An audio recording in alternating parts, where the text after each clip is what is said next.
Well, I want to thank you all for coming to our meeting tonight for the Audit Committee for the City of Gladstone as of January 29th, 2024.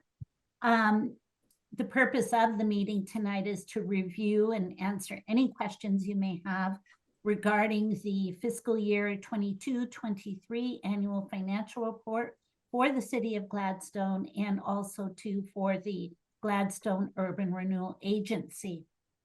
With us tonight, if we make our introductions, I'm Kathy Brecker. I am the finance consultant for the City of Gladstone. We have Tanya Moffat, who is our managing partner with Morena and Company on our and has worked with us for many, many years as far as with the city. And then Susanna and Drusilla, if you'd like to introduce yourselves, I appreciate it. Sure, I'll go first. I'm Suzanne Bach. I think I might be the newest member of the committee. I'm not sure. This is. Can you hear me? Drusilla, you may want to turn your camera off again. We're having trouble. Go ahead, Suzanne. Oh, okay. So I currently reside in Gladstone, but this is all sort of new to me. Moved here from Washington, D.C. about 4 years ago. So very excited to be involved. So thank you. Very happy to have you on. Thank you. Drusilla, do you want to go ahead and introduce yourself now? I'm Drusilla Weiland, or Drew Weiland, and I've been on the committee for a couple of years. And I live in Gladstone. I have for 15 years, and that's it. I like being involved. It's helpful to be involved. Yes, it is. My only concern about tonight is unless we get at least one more member, we will not have a quorum. On the agenda tonight, of course, is election of a chairperson. And then also, needless to say, at the end of the evening, hopefully, approval of the financials and recommendation to the city council. And with only 2 members out of 4, needless to say, we don't have a quorum. We'll continue on and hope that we do get either Jake or Gabrielle joining with us. As I say, I had not received any communication from either one of them that they would not be here. So this is where we're at. So the election of chairperson, we will have to skip over that agenda item at the moment, at least.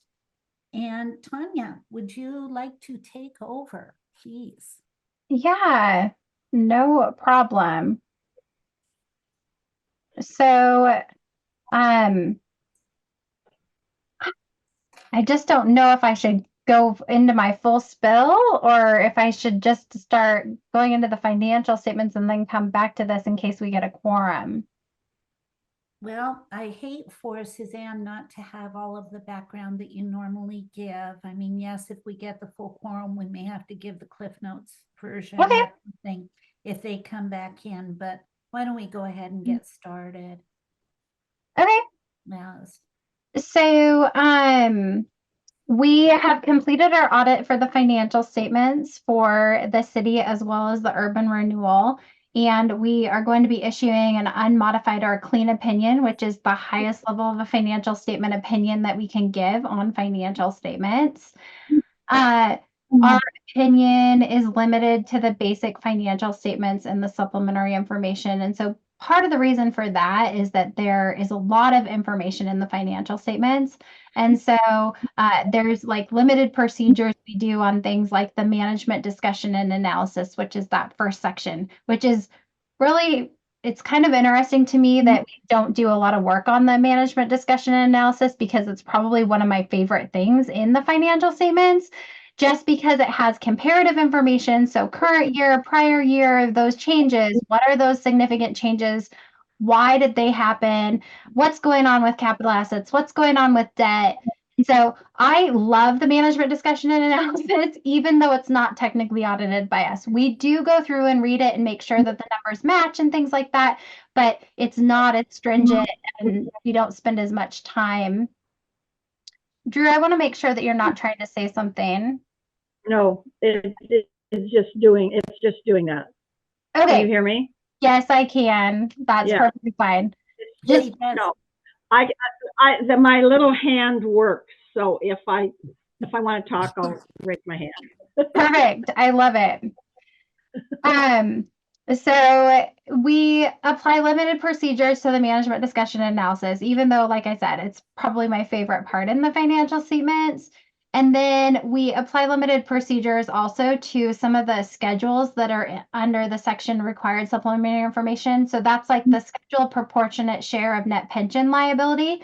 So part of the reason for that is because they're eventually, I guess the pension schedules are 10 years this year, but the OPEB schedules, they will eventually be 10 years. And so part of the reason for not doing as much work on those is because eventually you'll have a different auditor that audited those things. And so even though we have audited all those years, but like it's just one of those things that us auditors, we say that we don't audit the whole entire schedule because if we were new auditors or whatnot. And then the introductory section. And so I'm going to say with 100% fact that like we don't do anything to that. So if somebody's name is spelled incorrectly, like a council member, or something like that, that is not our fault. So I inevitably get a council member whose name is misspelled at least once a year, and I'm like, that's not us. That is one thing we don't audit. So but like I said, it's an unmodified or clean opinion, which is the highest level of financial statement opinion that we can give on the financial statements. And the same for the Urban Renewal Agency. Our opinion is also limited to the basic financial statements. It's limited on the management discussion and analysis. We don't provide an opinion. We do make sure that it matches the rest of the information. And then same with the introductory section on the agency. We don't audit that as well. So one of the good things about this audit is there were no restrictions placed on it. So anytime that we asked for information, we had full access to whoever we needed to speak with, whatever information we needed to get. Everybody was super helpful within the city. There were no difficulties. There's only one new accounting pronouncement this year. So unfortunately, what that means is it's a fairly significant one, and that was the Government Accounting Standards Board, or GASB. That's who basically sets the stage for what the financial statements are. The GASB,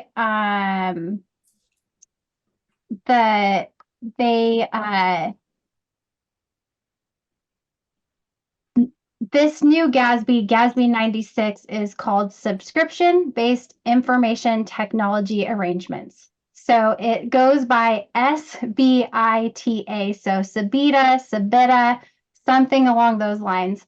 What it is it's really those longer term subscriptions that are over a year long for like software or technology used. But there's certain parameters around it. So if it's only a 1-year subscription and then you have to renew it every year, that doesn't count. So it's those longer term ones. So unfortunately, what that means is that if you look at the June 30, 2023 financial statements, which we're looking at tonight, and then you compare them to the June 30, 2022, they're not going to be comparable because they have this new standard in there. So you're not comparing apples to apples. Just like the 2021 financial statements didn't compare to 2022 because there was a new lease standard. So unfortunately, we've had a lot of new pronouncements coming out. And so they've been pretty busy. So hopefully next year, the only one that's really coming out that's new is going to be on compensated absences. And it's not going to have a significant effect. So what compensated absences are like vacation payable, sick pay, military pay. And so there's some new parameters around like when something gets put on the books for an accrued amount. Most of them are still going to be accrued at whatever the person's current base pay is. So it's one of the larger estimates in the one of the estimates in the financial statements, because we don't know when an employee is going to take their vacation. It might be now and it might be in 2 years from now. And so typically because of COLAs, salary raises, bonuses, things like that, we don't know exactly where their salary is going to be at. So that's an estimate for the financial statements.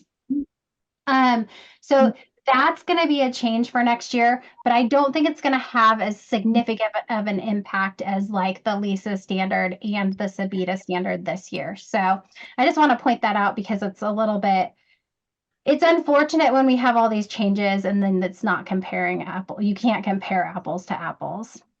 Some of the other accounting estimates in the financial statements, and the largest one is the pension liability. And so I'm going to talk a little bit about that. And actually, I'm going to share my screen, at least to try to. We'll see if this works.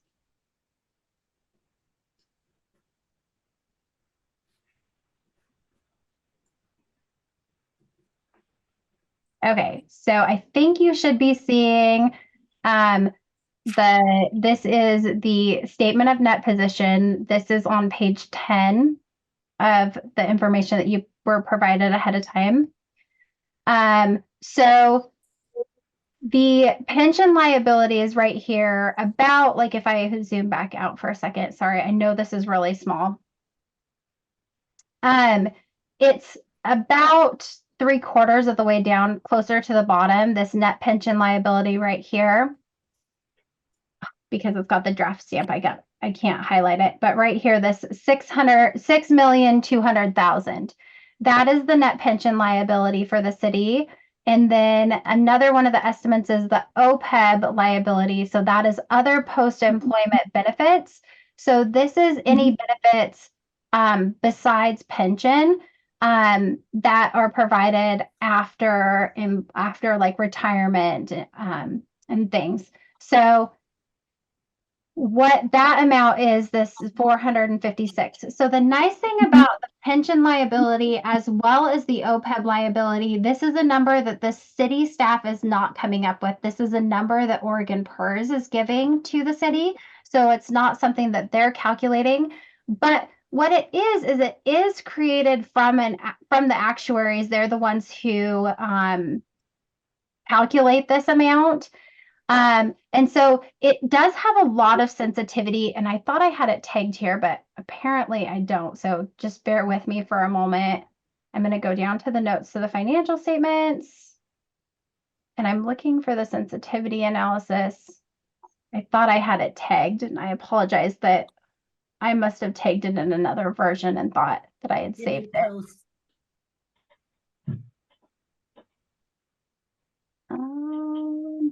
Here is the, okay.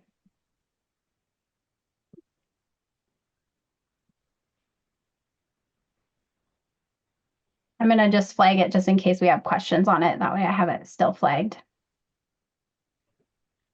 Okay, so as you can see right here, this is the net pension liability. So again, that 6,200,000. This is, it fluctuates a lot with what's called the discount rate, and this is what is used to calculate this number by the actuaries. And so if you can see this, hopefully it's big enough. If we decrease that discount rate from 6.9 down to 5.9, that number then increases to almost 11 million. If we increase that discount rate by 1%, up to 7.9, it decreases that liability to 2.1 million. And so I just like to point that out because that number is very volatile depending on what the discount rate is. And so it's the largest estimate in the city's financial statements, and it's a lot of that amount depends on what discount rate is used by Oregon PERS. And they make that decision. It's not like the city's making that decision, what that percentage is. The state is making that decision. And so I just like to point this out about how much this could potentially change. When we look at the amounts paid, again, I apologize. Here we go. This is the required contributions.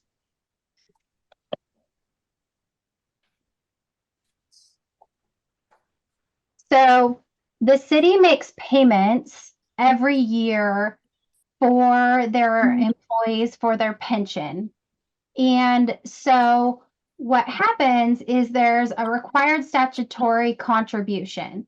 And so as long as the city is making those annual required contributions, then they are going to cover, theoretically, they're going to cover that pension liability in the future, because this number is taking that into consideration to make sure that we're paying enough or our part. So if there was a deficiency here in this fourth column over, where it says contributions deficiency, if there was a deficiency in that column, I would be worried about that liability. Because the city is making their required contributions, I'm not as concerned about what that number is, because theoretically it's supposed to be included in this pension payment. So I'd like to point these little pieces out, because it's a large number and people are always like, oh my gosh, that's a huge number. Yes, it's a huge number, but these required contributions that they're paying of $872,000, that's supposed to cover that future liability, and the current liability, so I don't get concerned unless there was a deficiency, where if the required contribution was 500,000 and the city was only making 200,000, I'd be concerned. Or in this case, if the required contribution was the 872, if they were only paying 500,000 and there was a number in that column, I would be really concerned. But because the city is making those payments, I'm not concerned about that estimated amount. So I just like to point that out when I talk about this estimate, because it's such a large number. Yes, there is a future liability, but this should cover it, is what the way that this works. Yes, Suzanne, I see your hand up. So thanks. I just wondered, so this money isn't held by the city, it's contributed to the state fund, right? Correct. Okay. Thank you. Correct. Any additional questions on that? Like, I feel like it's one of those numbers that's huge. So, Drusilla?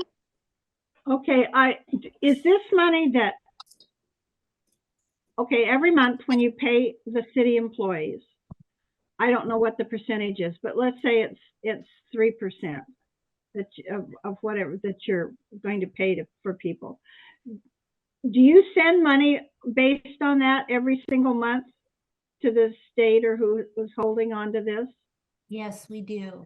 Okay. So it's, as they say, every 2 years, they come up with the contribution rate that we must remit, and we remit it in full based on salaries every single month to PERS.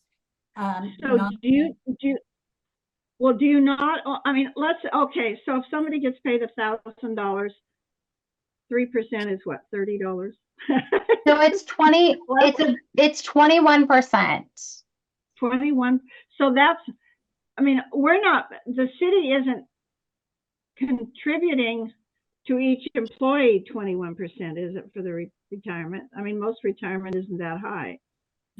Yes, with PERS, it is it's a group retirement system, but each entity is evaluated, as Tanya was saying, through the valuation, and our retirement contribution rates are determined by the actuaries.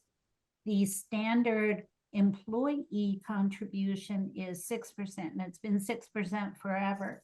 However, there are many entities within the state of Oregon, and we are one of them, that not only contributes the employee side, but also the employer percentage. And our employer percentage is roughly about 15% right now for the tier, the upsert tier that most of our employees are in.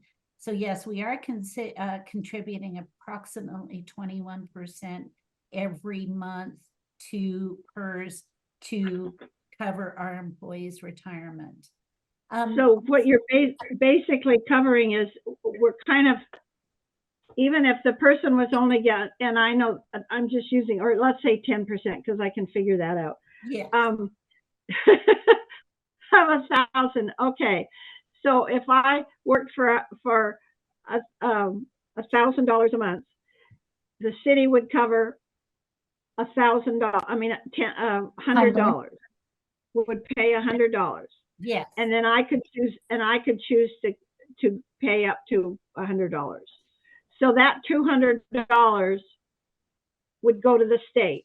But are we paying more? I don't know if I know how to say this, but are we actually paying more for the kind of like the future amount? Yes, it's as Tanya was explaining, the actuaries come in and they say that if this person is this age, is going to work this many years, their anticipated salary is here and it's going to grow at an anticipated percentage amount. Once they reach retirement age, then and they retire, they will be entitled to X amount dollars.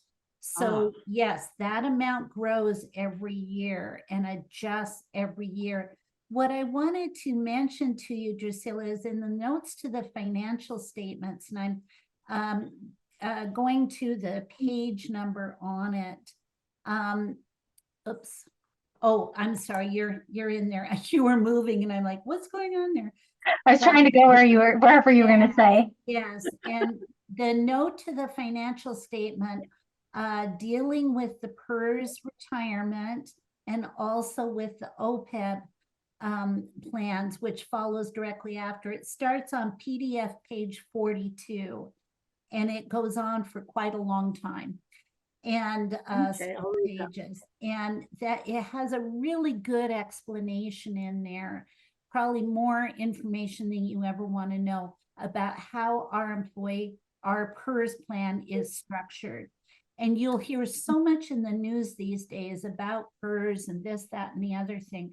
So it's very interesting to read if you enjoy this type of thing. It's very interesting to read so that when you do hear mention of PERS and various different subjects there, you know what we're talking about and what the that news story or whatever it may be is. So there's tier 1, tier 2 retirement benefits, and then there are the OPSERT benefits. And we have a few employees still at tier 1 and tier 2, which were the original. And now most all of our employees are OPSERT. There is a 5-year vesting period.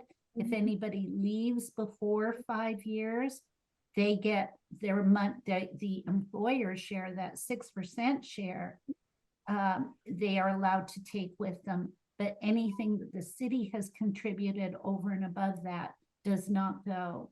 If somebody vests and is here for 5 years, then they are entitled to the full not the full benefit, but however many years that they worked here when they do retire. So it's quite a complicated system, but it's it's what we live with. I guess I hadn't thought about that way. I just thought, okay, the employer puts money in, the employee puts money in, and that's what's there. I didn't. It's not a 401k by any way, shape, no, not as straightforward as those are. Thank you. Oh, of course. And I see that Gabby joined us. Hi, Gabby. Oh, You also have Jake Meek on as well. oh, excellent. Thank you so much. Yes. So sorry I'm late. I put it down as 6 o'clock. Oh, no problem. One of the things when we get to a good stopping point, needless to say, we have already had our introductions, and but we would love to, for you and Jake to share anything you would like to also. And then Tanya has started to give us basically the full overview of the statements, things like that. So we'll continue on with that. But if you have any other questions, as far as things you are concerned we might have already covered or something, please jump in there, raise your hand, whatever. So I think, sorry, I was going to say, I can do my Cliff Notes version at least to get them caught up Yes, to where we're at. that would be great. If I could just mention one other thing though first.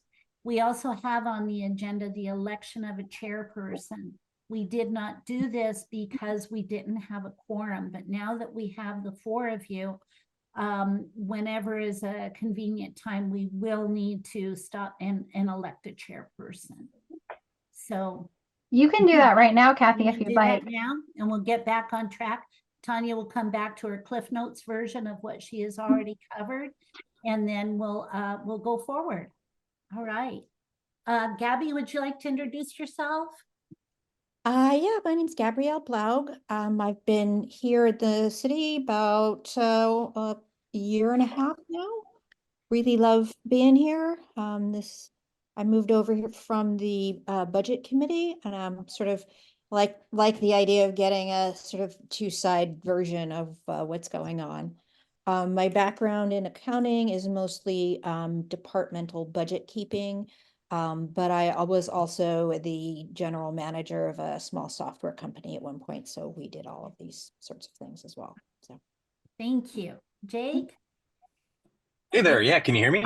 Yes, we can. Thank you. Great. Let me know if I'm too loud. I'm using my AirPods here, but yeah, my name is Jake Meek, and I am also apologize for being a little bit late as well. I noticed that we're really smart here because we all have glasses. That's one thing that I'm really excited about for the city. Yeah, I grew up in Gladstone, but it was just unincorporated, just right outside. So I've been living here in my current address about a year and a half now.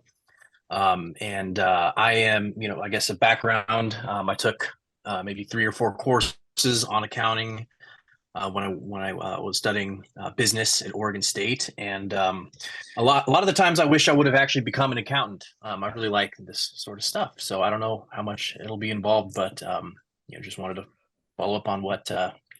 Yeah. So, anyways, happy to be here. Excellent. Thank you so much. And Jake and Gabby, we have met before, but Jake, I'm Kathy Brucker. I'm the finance consultant here at the city. And this is Tanya Okay. Moffett, our partner, our managing partner from Morena and Company. All right. Thank Fantastic. you so much. So would anybody like to entertain a motion as far as electing somebody for chairperson? Going once, going. Well, I guess I'd like to offer a motion that I thought Gabby, having done it before, might be a good candidate. Yes. Yep. Gabby, are you interested? sure. Since I'm new to this committee, I'm not exactly sure what that means, but yeah, I'll go for it. Basically, it's just helping us move through the agenda at our meetings. So yes, it's we don't meet all that often, so it's not too onerous at least. So we will entertain a motion then. I can't make the motion. I need one of the committee members, please, to make that. I'll make a motion that Gabby is nominated the chairperson. And Is that right? Do we have someone that's making a Can I second? second the motion? Yes. Perfect. And all those in favor, can you please say yes or give me a thumbs up? Yes. Yes. Okay, thank you. I see that as all as a yes. All right, thank you very much for getting that piece of business out of the way. And now we can return back to Tanya and her Cliff Notes. Perfect. Great. Thank you. So you've received the draft copy of the financial statements, And we are going to be issuing an unmodified or a clean opinion, which is the highest level of a financial statement opinion that we can give on a financial statement, for both the city as well as the Urban Renewal Agency. One thing that I should note is that it's a little bit unique in government the way that our financial statements work. And so the Urban Renewal Agency is considered a blended component unit of the city, which means that the state of Oregon recognizes the Urban Renewal Agency as its own entity, has its own governing body, but it's closely related to the city, so closely related that it's also included in the city's financial statements. And so that's why it's called a blended component unit. So it has its standalone financial statements, and then it's also included in the city's financial statements. So I just kind of want to point that out because it's sometimes confusing as to, okay, well, why do we have two sets of financial statements? It's just because the state of Oregon recognizes them as a legally separate entity. So they have to have their own financial statements. They have their own budget as well. So Gabby, you're probably familiar with that being on the past member of the budget committee. So that's just kind of one of those notes. There are some pieces in the financial statements that we don't audit. So for example, the management discussion and analysis, we review that to make sure that it's consistent with the financial statements, but we don't actually audit that part of the financial statements. And then the introductory section, which is the part that like lists those charged with governance, so the city council and the agency officials, we don't audit that as well. But I do like to point out that the management discussion and analysis is my favorite part of the financial statements, even though it's not audited. And the reason why is because it has the prior year and the current year financial statements information in there and why there's differences and changes. It also has a high level of the capital assets, so as well as debt. So I really, really like the management discussion analysis, even though it isn't audited by us. So if there's nothing else you look at in the financial statements, that's probably one of my favorite parts to look at. Just so you're aware, there were no restrictions placed on our audit. There were no disagreements, but one thing to note is there was one new accounting standard, and so that was the Government Accounting Standard 96, which is subscription-based information technology arrangements. So SBITA's SBITA. And so what it is it's basically technology or software that the city has that has a longer period of time than 1 year. So like multiple years that the city has basically contracted that they're going to use this software. And so what it's called in government accounting terms is a right to use asset. So it's not like a physical asset, like a vehicle or a building like that you can like physically touch, but it's a software. It's the right to use that software and to be able to do something with it. And so if you look at the June 30, 2023 financial statements, as well as the June 30, 2022 financial statements, they're not going to be comparable because of that new standard. And so I just like to point that out and be comparing apples to oranges a little bit. Jake, I saw you came off of mute. Did you have a question? No, I was unmuted the whole time. Okay. So I was like, oh, better mute. No, that's perfectly fine. I saw it click, so I was just making sure. I was breathing really quietly. You couldn't even help. Well, at least we're breathing. Let's all breathe. So there are some estimates in the financial statements. So like depreciation, we don't know how long an asset's going to last. So I like to use the example of a police car. Like, you know, we don't know if something's going to happen and the police car is going to get in a wreck tomorrow. Hopefully not, but like, we just don't know. Then again, it might last for 20 years. So we just don't know how long an asset's going to last. So that's basically the useful life of it. So we're not 100% sure. Then compensated absences, which is like vacation payable, paid time off, things like that. That's all based off of what the individual employee's salary or their base pay is as of the date of the financial statements. So at June 30, 2023, because they will get COLAs, they will get pay increases, things like that. So that liability might actually be paid out at a higher amount than that, but we don't know. So we just estimate it.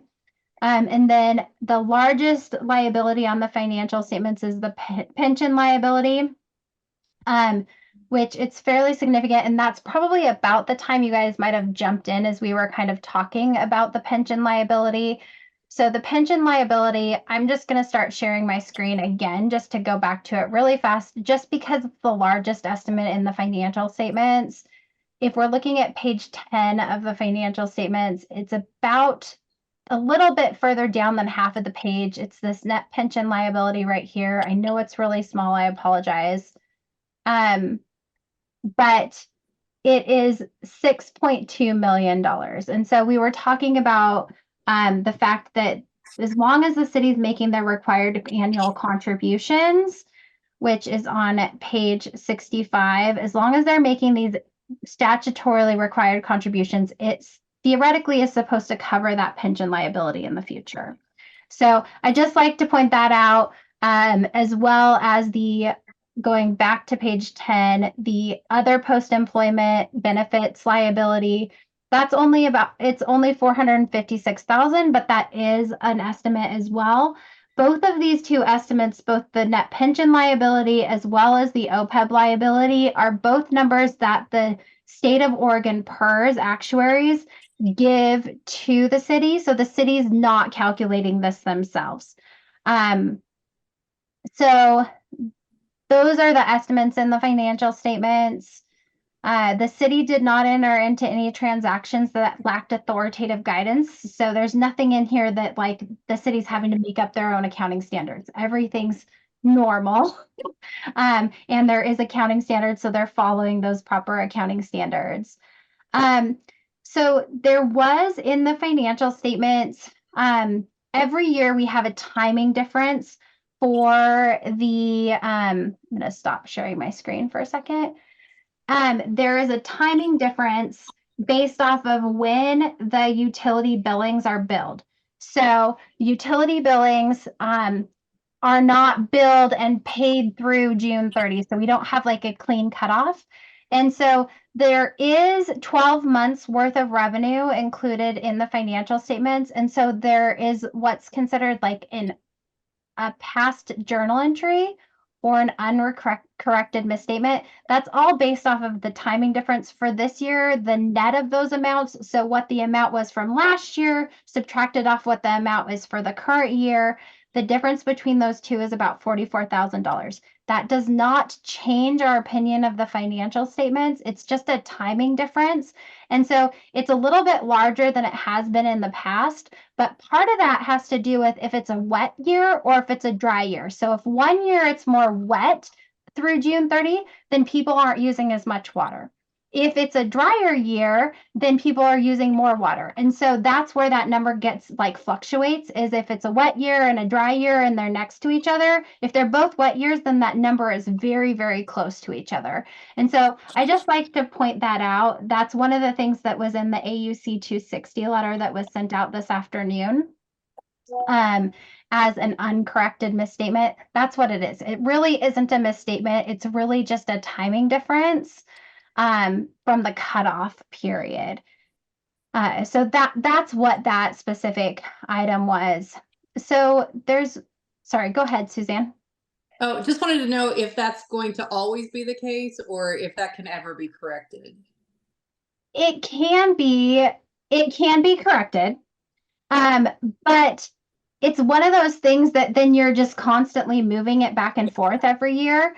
And so because what happens is that bill that is through June 30, it really goes into July. And so then the customers or the citizens are getting billed in July and paying towards the end of July or the beginning of August.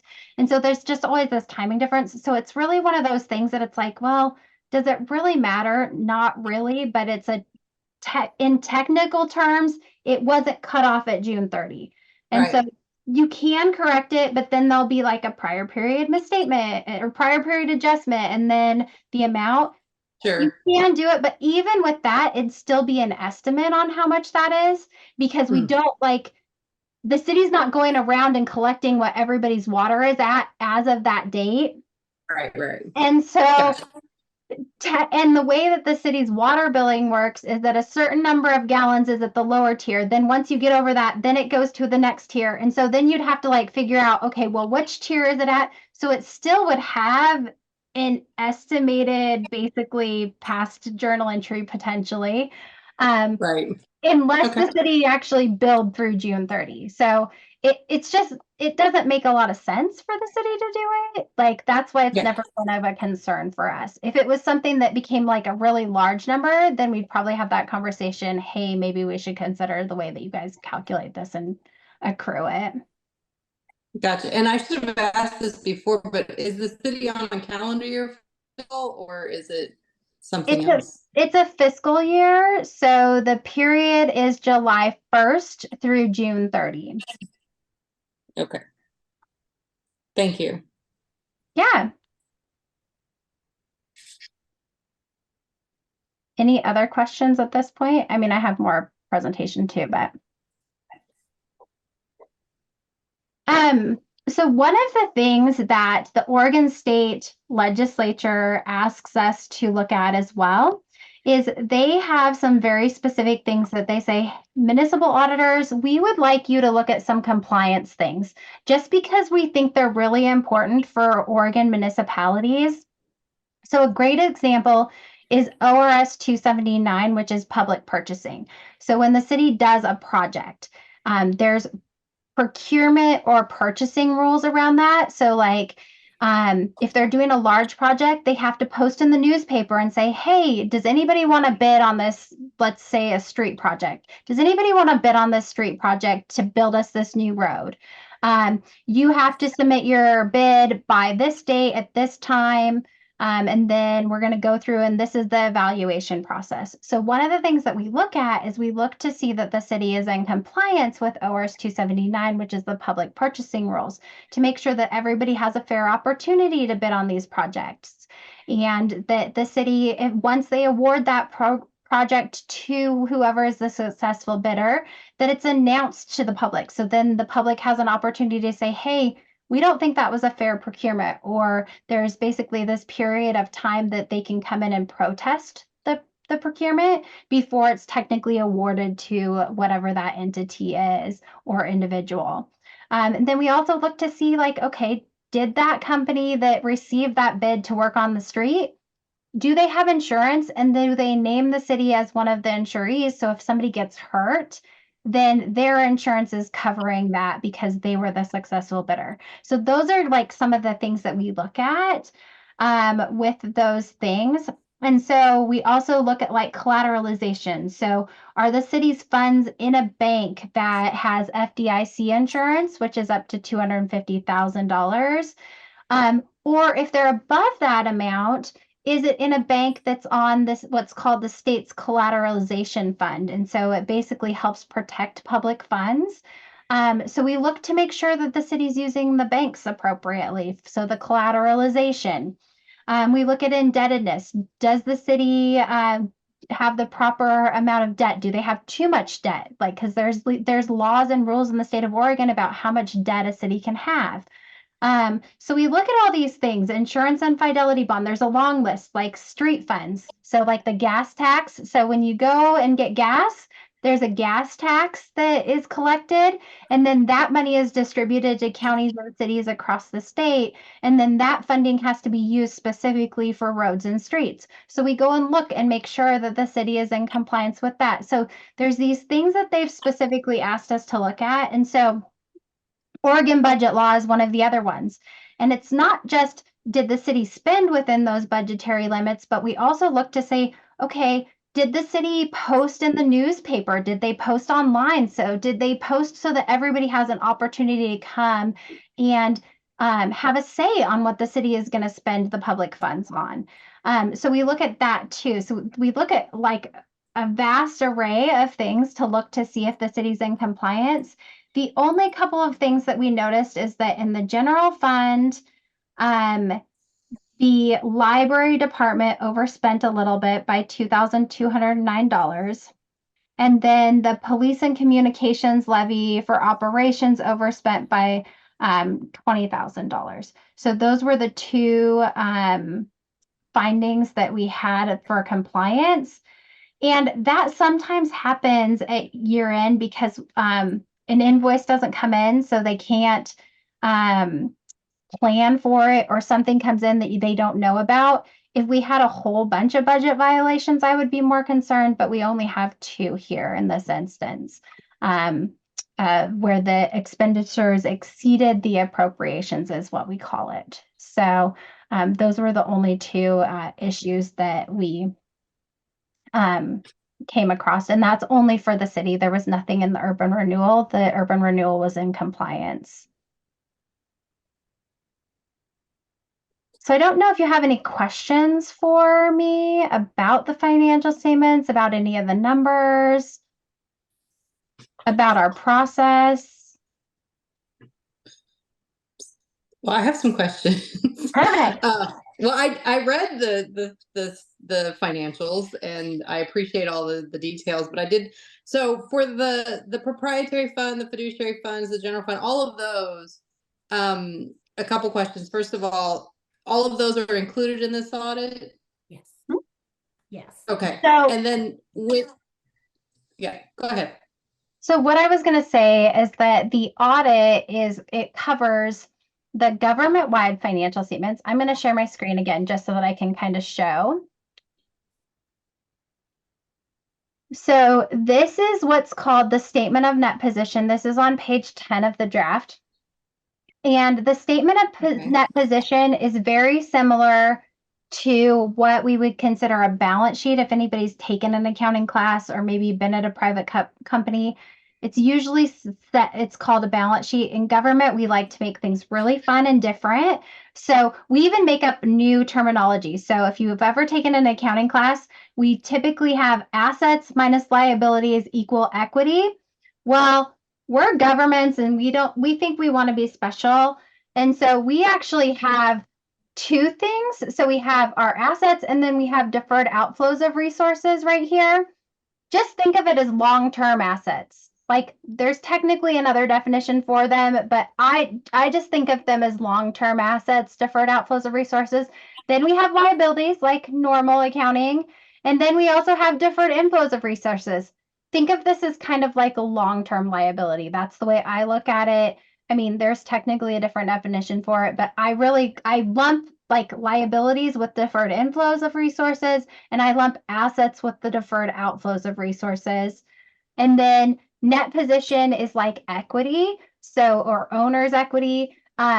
We also use the term fund balance in governments as well. So we have different terminology. It's all the same thing. It's all basically assets minus liabilities, or in this case, assets plus deferred outflows, less liabilities, less deferred inflows of resources equals our net position. So it's basically the assets minus the liabilities equals whatever the net position is.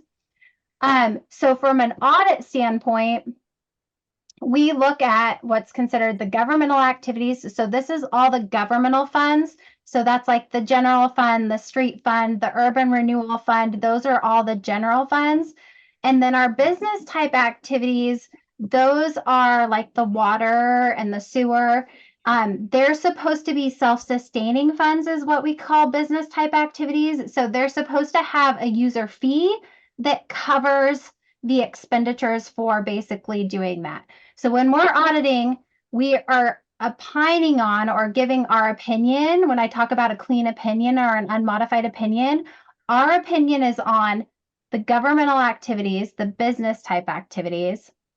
Then we come down here to the balance sheet. So this is for governmental funds. And so we do it on what is called the major funds. So we do it on each of these funds listed here. So the general fund, the road and street fund, the police and communications, the fire and emergency. And then unfortunately, this is large. Then the urban renewal agency fund. So we're opining on each one of those individually, basically as a standalone fund. So they have like a balance sheet and an income statement. So this is the balance sheet piece of it.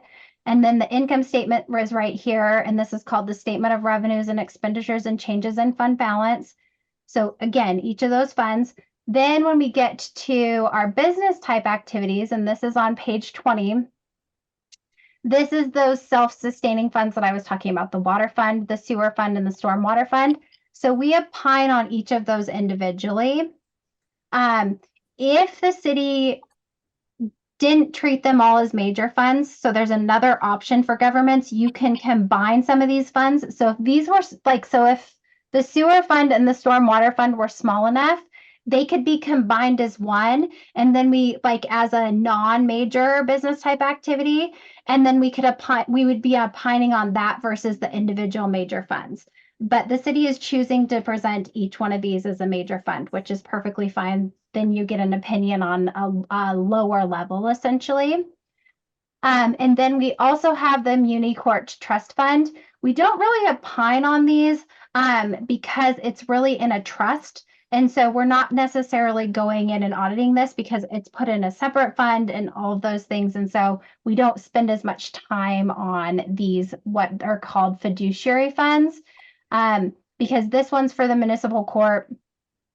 So it's any of those additions. So like they've got the fines and fees for Gladstone, Clackamas County fines and fees. And so they just get put in there and then taken out.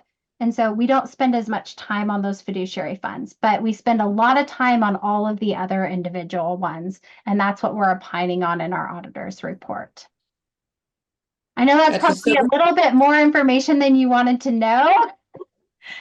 No, I appreciate it. So the government activities funds, those aren't in trust. No. Those aren't held in trust. No. It's just, okay. And so only when the they municipal court. have, right. Okay, great. And so when we have expenses as a city that go to one of those funds, are all of those invoices approved by city council? No, they are not. It depends upon the dollar amount of the invoice. We have various approval levels as far as that they are approved by the department managers or the city administrator. And then we have, of course, a level to where things do have to go to city council. And council has Gotcha. actually already kind of approved them to a certain extent through the budgeting process because they've approved whatever is going to be spent throughout that year. So the budget committee is made up of an equal amount of electors from the city as well as the elected officials or those charged with government. So the city council as well as the budget committee members. And so they go through and they approve that budget as well. So it's kind of a dual process there. Very much so. Gotcha. Thank you. That's helpful. Where did the fines and fees go? The fines and fees for From the traffic, the fines and from police. from the court, yeah, they from get the from the court. Where into does that go? fiduciary- Just into the general fund? No, it goes into that fiduciary fund. And it's broken down to the city of Gladstone, Clackamas County, the state of Oregon, the various entities that are generating those fees or fines, basically. And then they are remitted back out. I know, but I mean the city of Gladstone fines, the ones that come to us. Yes, Where those do they end up, go into our general fund? yes, then they go to the general fund, yes. So they are tracked very carefully as far as coming in, going back out over to there. And if you look under the general fund income statement, Tanya, if we could go there, we can see where there is a section for fines and forfeitures. And those are majority of the traffic fines coming into the city. Okay. Yeah.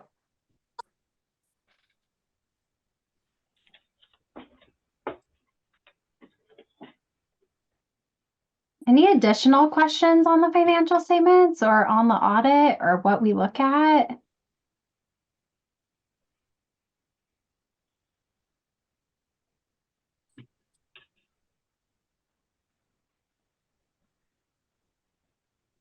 Okay, I think that concludes my presentation. As always, Kathy has my contact information. If you need my contact information, Kathy or Jackie can get me that information. I do want to say it's always a pleasure working with the City of Gladstone staff. Everybody is great to work with. Like I said, we get full access to anything that we need, and they're very helpful and very responsive. So we really appreciate working with everybody. Jackie does a great job with her team, and then Kathy as the consultant as well. So. Thank you. Thank you, Tanya. We certainly appreciate that. So it's been, as Tanya had mentioned, we had the Sabita introduction this year, followed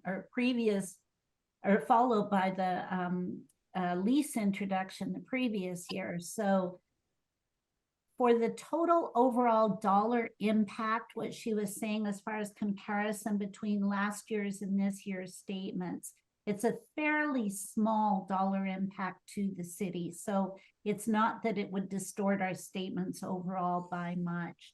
But both of those areas, especially with the software, the subscription-based technology agreements, those are something that we're going to be seeing more and more and more impact from over the years. There's no doubt.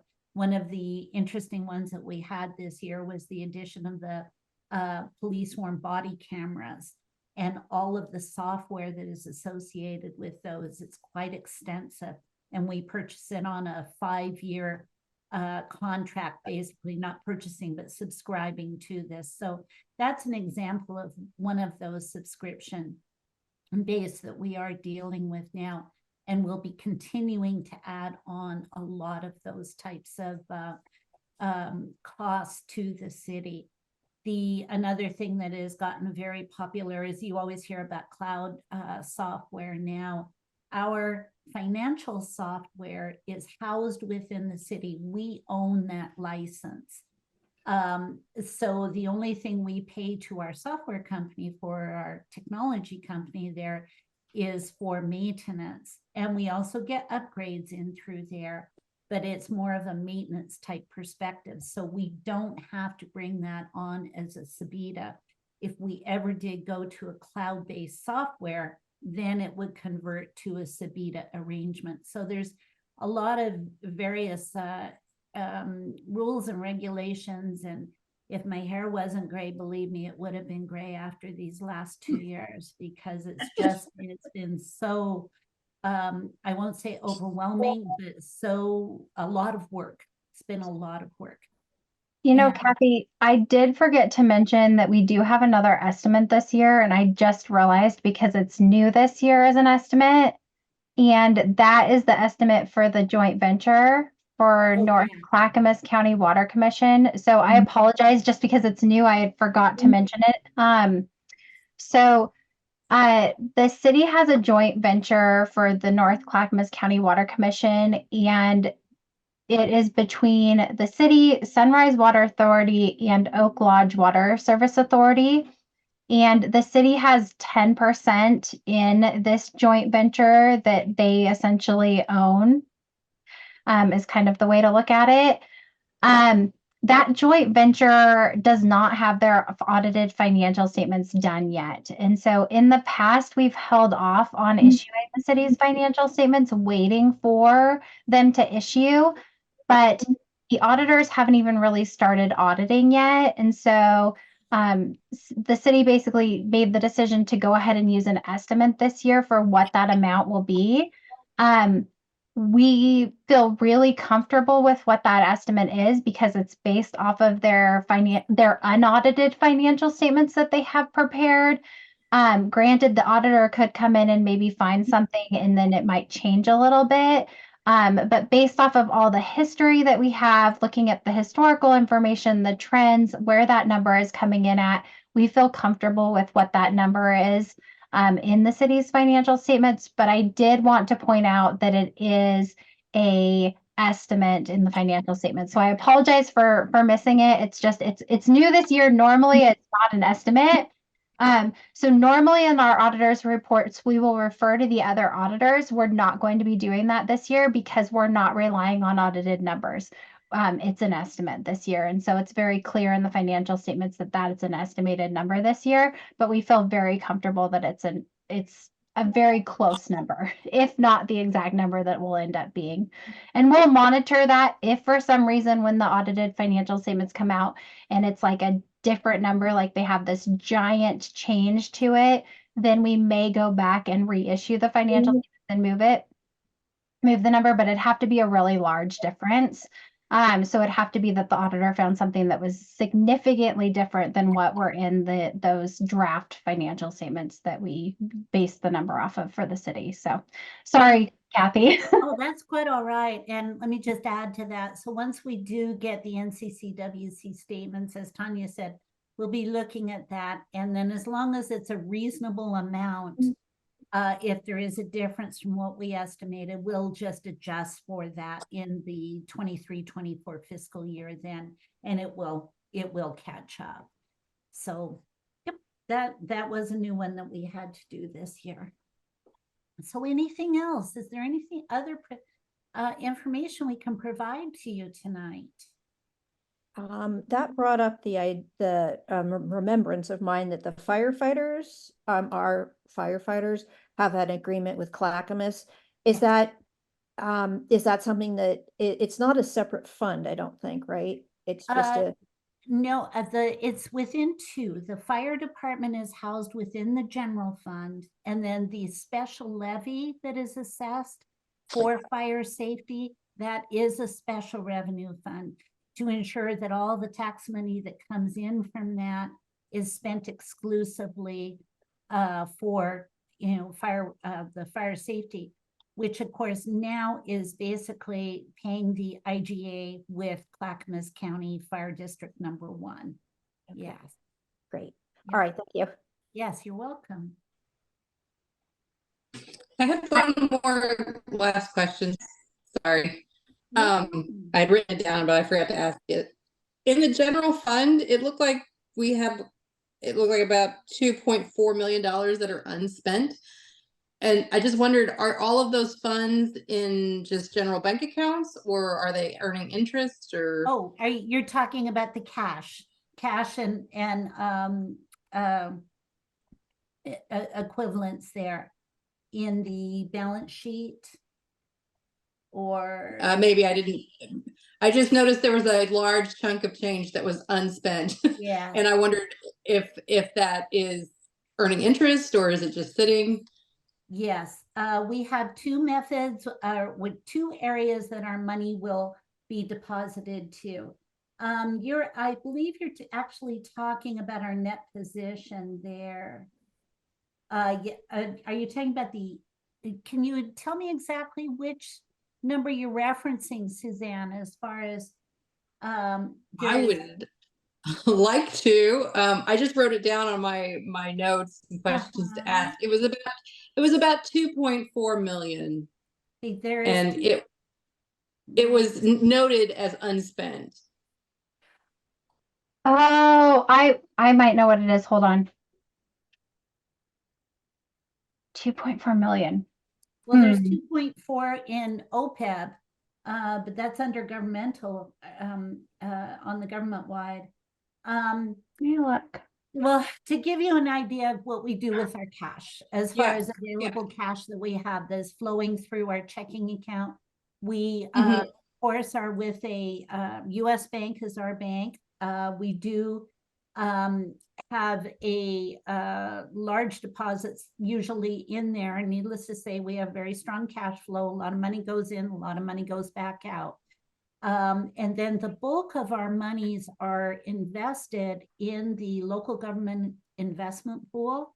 It is a short-term fund, which is very liquid. It's very safe. We have the ability to get funds out of there within 24 hours, which is one of the big benefits of it's referred to as LGIP. And so that is where we keep all of our excess cash. We do have the ability to invest quite a bit into there in the $40–50 million range. The good thing about it is that once I say is the liquidity, but historically, local government investment pool has just one of the best rates around, regardless of the fact that it is short term. And so it's a very lucrative, basically, area for us to be able to put our money in. And we can invest out further on the market if we want to. Local governments are very closely restricted as far as what you can put your monies into. We could do that, but through the recession and the pandemic years, you couldn't beat LGIP as far as the best interest rate that you could get. With former employers of mine, I've done a lot of investing out on the markets, and if I was able to beat the LGIP rate, I felt I was doing really well. That's basically how it was. So it was that is where our monies go. I'm not quite sure exactly what number you were referring to. I mean, if you come, I'm wondering, I'm thinking that it might be the ARPA, the unspent It could be ARPA the funds, because ARPA. that's 2.4. yes, 'cause what's going on with ARPA?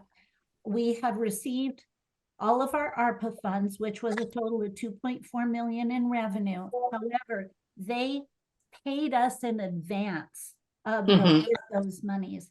So rather than showing it all as a revenue, we are showing it as money sitting in the fund as a deferred revenue that is available for us as we need it. That 2.4 million is invested in the LGIP, as I was saying. So we are earning interest earnings on that. And that, the one thing that ARPA did allow us to be able to do is utilize those interest earnings within the general fund for overall city benefit. So it's been quite lucrative for us. So I'm thinking that this might be where you saw it at in the general fund, this It's 2.4. revenues, yes. And that's what That's that right. is. That's the Yeah. ARPA funds. So sorry, we can get to it eventually. Yeah, yeah. I know it's gonna be there somewhere. But yes, Yeah. that is what those revenues are. And then when you look at the government-wide statements, it's here that it's restricted for ARPA right here, the 2.4. Oh, I see. Okay, Yeah. great. Thank you. So That's helpful. As we spend that grant down, then that revenue will be recognized. Fantastic. Like normally between the two of us, we can figure out. There's always an answer. I will guarantee you, there is always an answer. Well, it's fun because we've got multiple bases of accounting in our financial statements as well, so it makes it even more confusing. So part of the reason there's net position and fund balance are both the two terms for equity. One is on a modified accrual basis and one's on the full accrual basis. Then we've got budgetary basis in there too. So we really like to make them super confusing. Granted, Kathy and I are not the standard setters. We just live with them and make sure that they're done correctly. So I talk to the standard setters all the time and complain about their rules. I will follow them, but I'm not going to say I don't complain. So that raise any other questions? If there are none, then the last thing that we're needing tonight is the recommendation to City Council for acceptance of the fiscal year ended June 30th, 2023 annual financial statements for the City of Gladstone and the Gladstone Urban Renewal Agency. By you making this recommendation, then we will take it forward to the City Council, most likely in February at their next regular meeting. For approval, and then we will tie a bow on the year and go forward. So if there is anybody who would care to make that recommendation. Does everybody feel that we have had enough discussion of this tonight and we're ready? I do. Okay. All right, then I make a recommendation that we accept the financial statements for the city of Gladstone, and Gladstone Urban Renewal Agency. Do I have a second? I second that. All right, everybody who says aye. For everybody, sorry, everybody who approves, say aye. Aye. Aye. Aye. Any negatives? Aye. One. Who is the negative? I think that just came in late. Okay, so no negatives and 0 abstentions. We approve the financial statement and recommend its continuance to the Gladstone City Council. Thank you so much. Thank you, everybody. Thanks, Thank you. everybody. Right. If you have any further questions whatsoever, please don't hesitate to contact me. You've got my cell phone number. I'm always available, or by email. Okay. It was really nice meeting all of you. Thank you. Yeah, thank you. All Have a right. wonderful night, everybody. Yes. Good I night. show the meeting adjourned at 6:44 p.m.